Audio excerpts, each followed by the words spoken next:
Hello, welcome to an end of winter break special. So the scoop is, I've listened to Evermore like 20 more times plus since I recorded this video. So I'm gonna be interjecting with different light quality probably every time because it's currently, well, the sun is going down, but it's also snowing, so it's a weird time. Anyway, I'm gonna be interjecting with changed opinions as we progress, but I didn't want to refilm it because I like it. And it's the last video I ever filmed in my old bedroom, so here we go. Hello everybody, welcome to my channel if you're new, and welcome back if you are returning. My name is Maya, and today we will be doing the Evermore book tag. Before we hop into the books, I'd like to tell you all my 5 top favorite songs from the album. Track 1 on Evermore is Willow, which is also the only song with a music video from Evermore. And I would like to stop very briefly and say that was a beautiful music video, even though it's not my favorite song.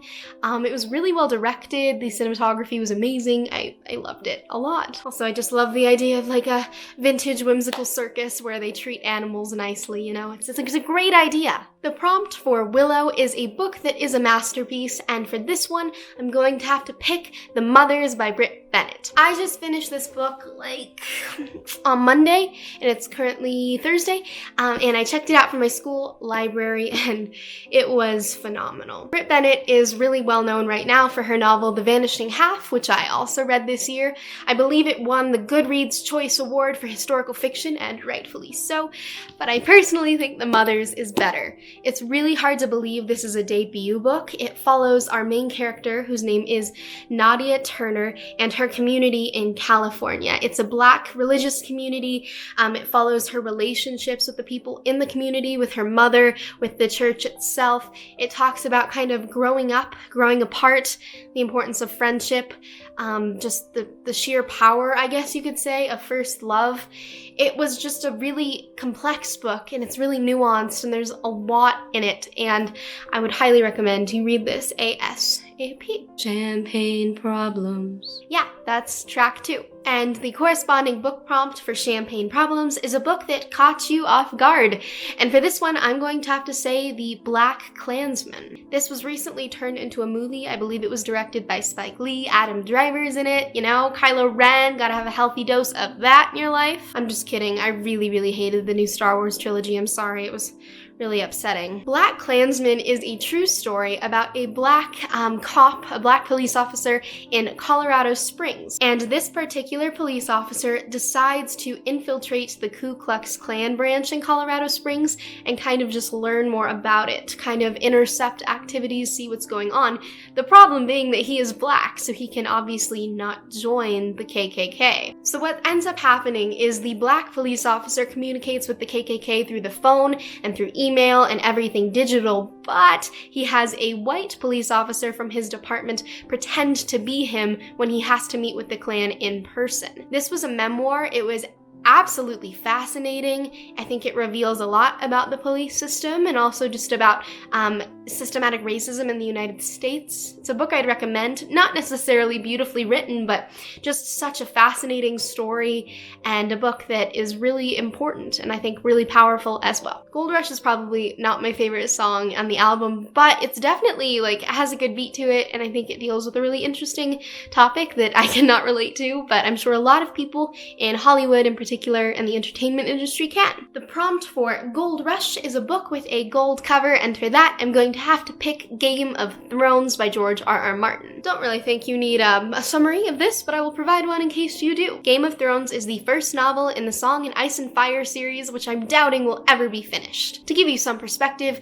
the guy who consistently narrated the books for this series has already passed away, and it's been 10 years since the last book came out. Nonetheless, Game of Thrones is a fantasy series about a fictional world called Westeros in which winter is coming, and winter is a really terrible time in this land. And in Westeros, there are a lot of different families, a little bit like different nobilities, things like that.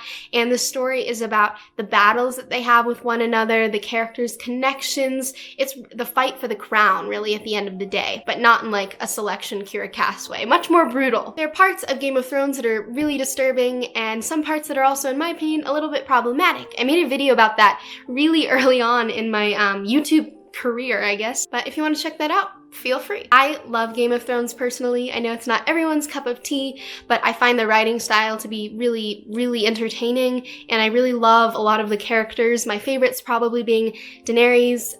Tyrion is pretty great. I'm starting to like Sansa a lot, but I love Arya Stark. She's the best. I have not seen the show because I want to read the books, so that is where I stand on that. I'd recommend it if you're looking for a fantasy series that's really different, in my opinion, from a lot of other series. With a pretty detailed writing style. Okay, yes, it is now time for the book prompt for 'Tis the Damn Season by Taylor Swift. I briefly want to interject and say that Folklore and Evermore are really, really important to me because a lot of the songs actually describe my life in pretty eerie ways, and this is one of those songs. The prompt for 'Tis the Damn Season is a winter or Christmas book, and I could not think of one for the life of me. But the book I'm gonna go with for this prompt is Little Women by Louisa May Alcott. It's definitely a Christmassy book. The 2019 film adaptation came out around this time, and it's just a lovely story following 4 sisters in kind of middle to post-Civil War America. I relate to all of the sisters in some way, and one of the reasons I love the book is because it highlights female relationships, which is super important, and not talked about enough in media if you ask me, which no one does, but that's okay. One day, maybe they will. If you want just like a happy book that will make you smile, that also has a little bit of drama in it, I would definitely recommend Little Women. And rightfully so, the prompt for Tolerate It is a problematic book. Charlotte, who tagged me for this video, said Harry Potter, and once she said that, like, I could think of no other book. I'm really upset that J.K. Rowling won an award, or was nominated for an award from the BBC for the transphobic essay she wrote. It's really upsetting.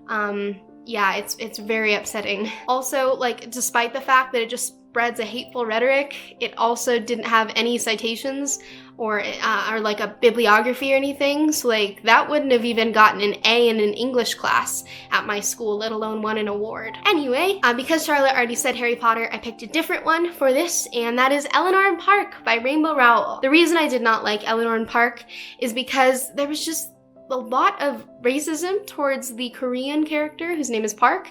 The girl who is the main character is just constantly calling him a stupid Asian and like commenting on his appearance and falling into really awful stereotypes. It was just kind of icky. It made me uncomfortable while I was reading it, and then once I went on Goodreads to say that I'd completed it, I was reading other people's reviews and I was like, yeah, this is not the book for me. I have not read anything else by Rainbow Rowell. I don't really intend to, because I've heard that's kind of a common complaint among her books. This one, I'm not going to sing because I don't listen to a lot. No Body, No Crime. It is catchy. I like the story. It's just not my cup of tea necessarily. I like folk music a lot, and this is a little more country, a little more twang, but it's definitely different, and it's definitely a breath of fresh air on the album. And the corresponding prompt for No Body, No Crime is a mystery/murder investigation book, and I've picked my very favorite for you today, which is Murder on the Orient Express by Agatha Christie. I actually almost picked this for the 'Tis the Damn Season prompt because I've always associated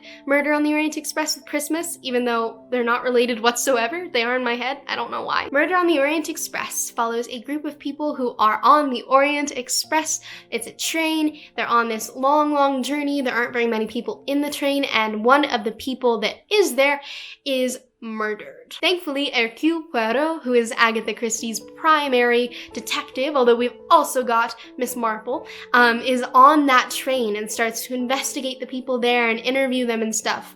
And it's really, really suspenseful. There are a lot of fun twists in this book. It's more of a cozy murder mystery, in my opinion, than like a fear-invoking one. I did predict the ending. I have this odd habit. I predict the ending to Agatha Christie books that people are surprised by, but books that other people know the ending to, I'm blown away by. Yeah, I definitely recommend this. I read this with my book club Shelf Indulgence. We had a lot of fun discussing it, and it would be a good partner read if you're looking for one of those. As soon as for what it is. That is Happiness by Taylor Swift, and the corresponding prompt is a book about hope, or that involves hope, and I'm gonna have to pick Eleanor Oliphant is Completely Fine by Gail Honeyman for this one. I read Eleanor Oliphant when I was in a pretty lonely time in my life. I just switched schools, didn't really have any friends, and the main character was going through something similar, even though she's about a decade and a half older than me. Eleanor Oliphant is this woman living in England. She has no friends, she has a really set routine, really quirky personality, and some trauma that's unveiled and uncovered throughout the novel. However, she meets this man named Raymond, and they develop a really great friendship, and it's just about their adventures with one another. I really thought it was super sweet. I get very frustrated when people mark this as a romance book, though, because to me it was just like a perfect exemplar of a platonic relationship between a man and a woman, which we don't have enough of in media, and I was really excited about it, and then people put it on their romance lists, and it's not that big of a deal, but you know, I really like platonic relationships, and if you're looking for one of those, this one is the one for you. Hey, 'tis the aforementioned interjection of current, future, past, I don't know, Maya. So I entirely forgot to do the prompt for Dorothea, which is the Taylor Swift song about the girl named Dorothea from a small town in Missouri, I believe, Tupelo, who goes to Hollywood to pursue her dreams. And this is a song from the perspective of like an ex or a fling she had back at home, who's just wondering if she ever thinks about him and wonders about what life would have been like had she stayed. It's definitely paired with 'Tis the Damn Season, definitely similar, if not the exact same characters, and it's a sweet song. Kind of forgettable in my opinion, but nice nonetheless. And the prompt for Dorothea is a book-to-movie adaptation because Dorothea went to Hollywood to pursue movies. And this one was tricky because I have actually quite a few favorite book-to-movie adaptations, but I'm gonna have to pick the To All the Boys I've Loved Before series by Jenny Han. Specifically the first book, because the second movie was really disappointing. So was the book though. I didn't really like the second book either, but I liked the third book okay, and the adaptation for that is meant to come out in February, so stay tuned for that. We'll see if it's any good. To All the Boys I've Loved Before is pretty popular, but essentially it follows Lara Jean Covey, who is Korean American, and her two sisters, and they have a really great family bond, but Lara Jean is like a super romantical person, but she's never been in a relationship, so instead of like pursuing what she wants or telling people she likes them, she writes love letters that she never sends, until one day they get out, and then it has a fake relationship trope. It's really cute. I quite enjoyed it. If you want just kind of a lovey-dovey rom-com, I would definitely recommend this. I'm probably going to rewatch it soon enough. Alright, back to the previously scheduled programming. Da-da, something about lights and merry-go. I really love that song. I think it's really well written. I really like the harmony. They're not really harmonies. They're mostly singing unison. I like the duet aspect of it quite a bit. I think Taylor Swift's voice is really suited to some baritone and bass duets, which she has been doing on Folklore and Evermore, and which bring me lots of joy. The prompt for Coney Island is a book that brings back memories, and I have quite a few of those, but I settled on The Perks of Being a Wallflower, which I talk about way too much, but I'm never gonna apologize for because I love it. If you're not familiar with Perks of Being a Wallflower, it was written by Stephen Chbosky, and it follows our main character Charlie, who is a freshman in high school. He's suffering with his mental health. He definitely is in a deep depression. He doesn't have any friends. He's having a really difficult time connecting with people at school. His first and only friend is his English teacher, until he meets a bunch of these really bizarre, fun, wonderful group of seniors. This group of seniors includes Sam and her stepbrother Patrick, as well as their whole gang of friends. They really take Charlie in. They help him to really see a new way of life, and they're all struggling with their own problems. Sam has had some really horrific sexual abuse happen to her in the past. Patrick is gay and his boyfriend is closeted, so he's dealing with the turmoil behind that. There's lots of layers to this book, and it's very raw and it's very real, and I've said this multiple times, but in my opinion, it is the best depiction of American high school that I can think of. I think it's a book that anyone can connect to in some way. I definitely read it and watched the movie too young, but that means that as I've gotten older and I've reread it, it's come to take on some more meanings for me. And it's just a really valuable book to me. I associate it very much so with my entire middle school and high school experience. And Charlie is probably the fictional character whose psyche I relate to the most. Another one I don't listen to a lot, but it's sweet. I really like the melody. It's catchy. That song is Ivy, and that is the 1, 2, 3, 4, 5, 6, sixth to last track on Evermore, the corresponding prompt for which is a book you can't help but love / a guilty pleasure.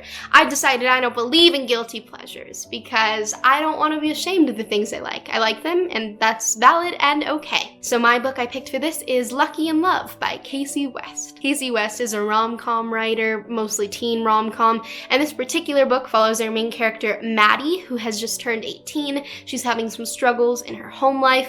On a whim, she goes and buys a lottery ticket and she wins a ton of money. And it's about her grappling with her relationships through all of this, how they're changing, and most specifically, her relationship with her coworker at the zoo she works at, whose name is Seth. I quite liked their relationship. I just think it's sweet. I listen to, whenever I'm reading, or especially listening to an audiobook of a really tough book, for example, I just finished Grown by Tiffany Jackson, which I'll be talking about later. Whenever I'm reading a really painful or hard-hitting book, I'll also check out a Casey West book for some balance, because her books tend to be just sweet and carefree, and sometimes they have a bit of diversity, not enough to be like clap-worthy, but you know, some, which I do appreciate because that's missing a lot of the time from teen romance. Of the Casey West books I've read, I've enjoyed most of them, but Lucky in Love's definitely my favorite.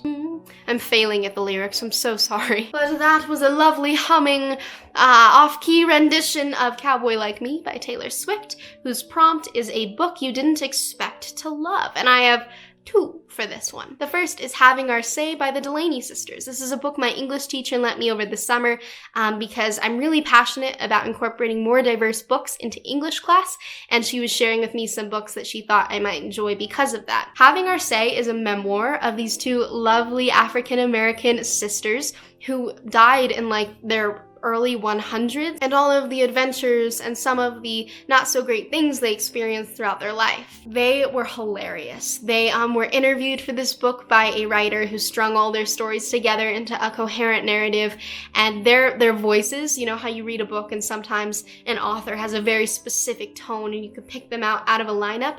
For me, that's like J.D. Salinger. I can tell when I'm reading a J.D. Salinger book by the use of italics.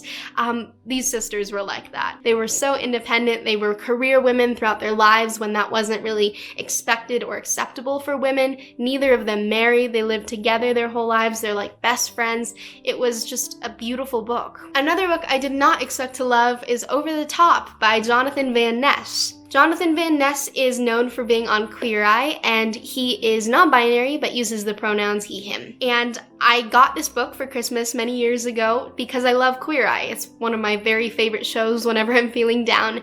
And my mom saw the book, and it was signed from Barnes & Noble, and it's one of the only new books I own. And it sat on my shelf for about a year, and I didn't pick it up, didn't think to, and then I did for Pride Month this year because it was there, and you know, I thought I might as well give it a shot, and it was really good. I didn't think it would be bad because it's a memoir and I think every person's story is valid, but I didn't expect the writing to be as entertaining and in some cases heartbreaking as it was. In general, I tend to be really pleasantly surprised every time I read a memoir.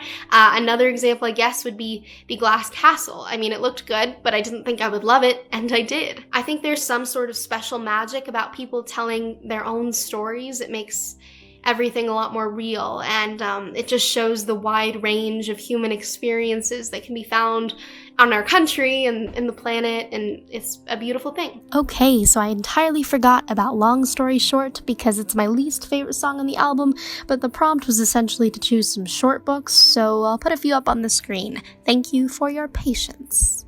And on that note, our next song is Marjorie by Taylor Swift. I feel like it's such a personal song to Taylor. It's about her grandmother who passed away. Her grandmother's vocals are on the track, which I did not know, but Charlotte talked about in her video, which I will of course link below, and you should definitely go check out. It's a very beautiful song, but it's also very sad, and I have a hard time listening to it just because I'm so close to my own grandma, so hearing that kind of song always breaks my heart a little. But yeah, the prompt for Marjorie is a biography, so another one I will talk about is I Am Malala by Malala Yousafzai, and some other writer who also helped. I Am Malala details Malala's story as a young girl growing up in Pakistan with her family, and as a girl that really wants to pursue education and believes in the power of books and womanhood and just the validity of every single human being in terms of education. I distinctly remember being in the 4th grade and reading a news article article in my classroom with Mrs. Hayes, she was my teacher, about Malala and how she'd been shot in the eye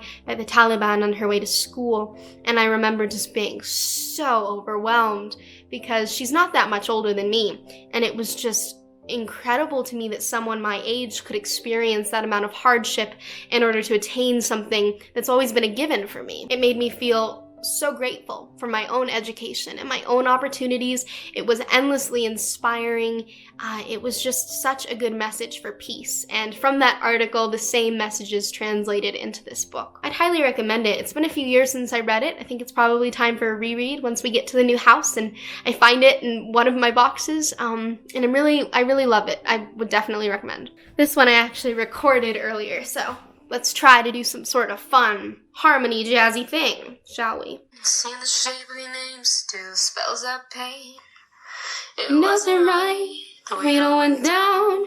I guess I know that now. Yes, I got your letter, yeah, I'm doing better. It cut deep to know you're right to the bone. Yes, I got your letter, yeah, I'm doing better. I know that it's over, I don't need your closure. I love that song. It's bizarre. It definitely has a lot of Bon Iver elements in it in terms of the weird, wacky technology noises in the background, but I really like it. This is another one that's very close to home for me. It's one of those ones I mentioned earlier that would definitely make the list for songs about my life in high school. Closure's prompt is a favorite last book in a series, and I could not think of a single one. I tend to really hate series in general, because they get screwed up. For example, I love The Selection by Kira Cass, but I feel like each book gets progressively worse. Percy Jackson would be an exception. I do like the books in that pretty consistently. Hated Red Queen. Mockingjay is a joke. I don't really know. I guess I could say that I can guess that Lord of the Rings, the finale of that series, will be something I enjoy because I love the movie. I have to get on that train though. I have not yet started Lord of the Rings. I mean, I started it years ago, but I don't remember anything except for the movies, so I definitely need to start those in 2021, and I'm really excited to do so. And last but not least, I personally way preferred Exile to Evermore in terms of Justin Vernon, Taylor Swift duets, but it was still good, and I think very applicable to 2020 on the whole. The prompt for the finale of the album Evermore, the song Evermore, the prompt is a painful read. And this is the book I said I would mention earlier, and here we are, Grown by Tiffany, I believe, D. Jackson. I just finished this a few days ago. I was in a bad way for a while. I FaceTimed with my friend Lily, my best friend, after I finished that book, because we try to FaceTime once a week, and I was just very out of it because that book was a lot. It follows our main character, whose name is Enchanted Jones, who dreams of being a singer and has this beautiful innate talent with her vocals. And she has the opportunity to go to this competition, and she doesn't win the competition, but while she's there, she meets one of the judges, whose name is Corey Fields, who is a fictionalized, super pop star in the novel. And she is 17 at this time, which is the same age as me, which added the sheer horror I had with this book. And he's 29. And he has a history of being with young girls and taking advantage of them, and Enchanted is brainwashed by him and engages in this really toxic, abusive relationship that she cannot get out of because of the power dynamic there. Also because she's a Black woman in a world that doesn't listen to or respect Black women. It was one of the most devastating books I've ever read in my life. I think it's an important read. I think books like this are incredibly important for people to pick up, but I would also encourage you to only pick it up if you're in a decent headspace, because like I said, it was a bit torturous to read, and the ending was not a hopeful ending, which I actually appreciated because I feel like a lot of the time sad books try to remedy things in the last chapter and a half, and this one definitely had a conclusion I was grateful for, but not one that left me feeling happy or hopeful, rather one that was realistic. It's a book that I think is very grounded in reality, which makes it that much more frightening. And I personally would categorize it as a horror book. That is all for today, everyone. I hope you enjoyed this video. If you love Taylor Swift, or even if you don't, and want to do this tag, I am officially hereby tagging you.